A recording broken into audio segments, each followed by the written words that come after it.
Hi and welcome back to the course. In this lesson we're going to learn to draw some poses for our heroes. To do that we need those contrappostos we saw before. We need poses that are strong and powerful. So we can use the poses we drew in the previous lessons to guide us.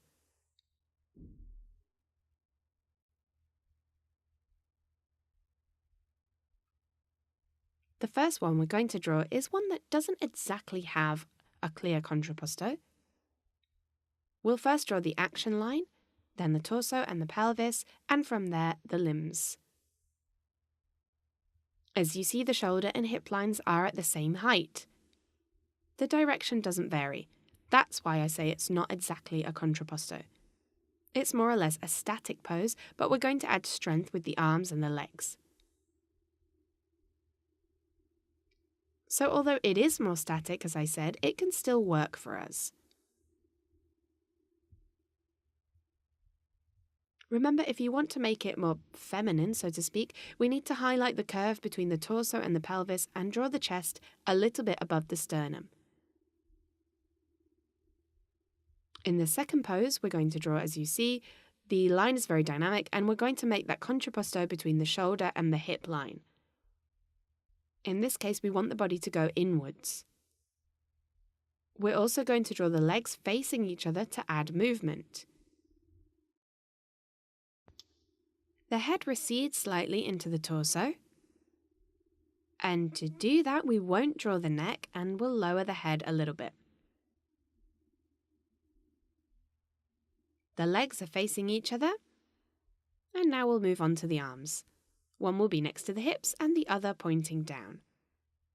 This gives us more movement, but it's not really that heroic, I think, so it might not be so useful to us as a hero's pose.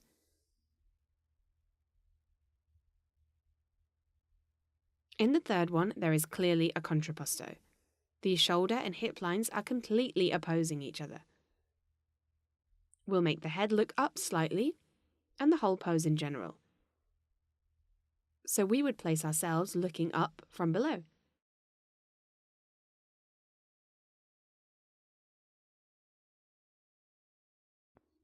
We'll complete the arms and the legs, and that's our pose done.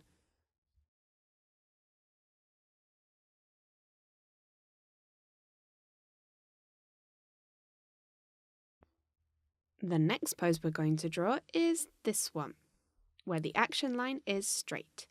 So the pose will be more or less straight too. What we will do though is use a counter position on the arms to add some movement.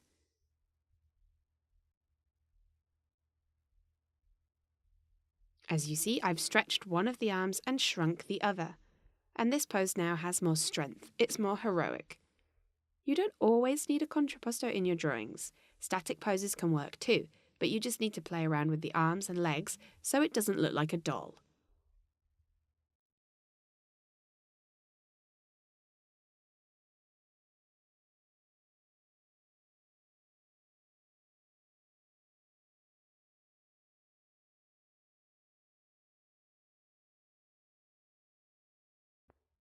In the next pose, we'll draw the action line that's indicating a slight contrapposto on the hip and shoulder lines. The leg has a slight curve, and we'll pick it up a little like this, and we'll do the same for the arm, only in opposite directions. If we pick up the left arm or the right arm, then we need to pick up the opposite leg. This way we get the movement and fluidity that we need for a dynamic pose. Once this is done, for the last one, we'll create a clear contrapposto seen from the front. As you see, the action line is totally curved.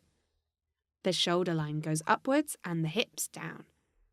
Let's join the legs together instead of separating them and change the position a little bit. Draw the chest above the sternum line, bend the arm and stretch the other one.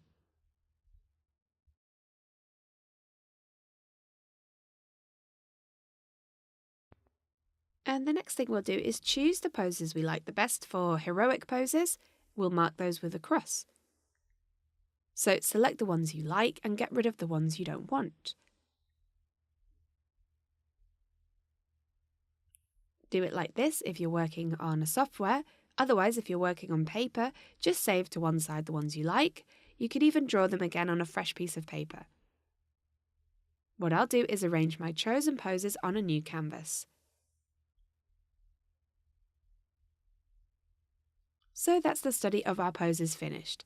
Now we'll move on and we'll start to draw our heroine with a strong, dynamic pose. In the next lesson, we'll study strong and bold expressions to apply to our character. You'll see that we don't need to copy the facial features. We can draw her expression but using our own style.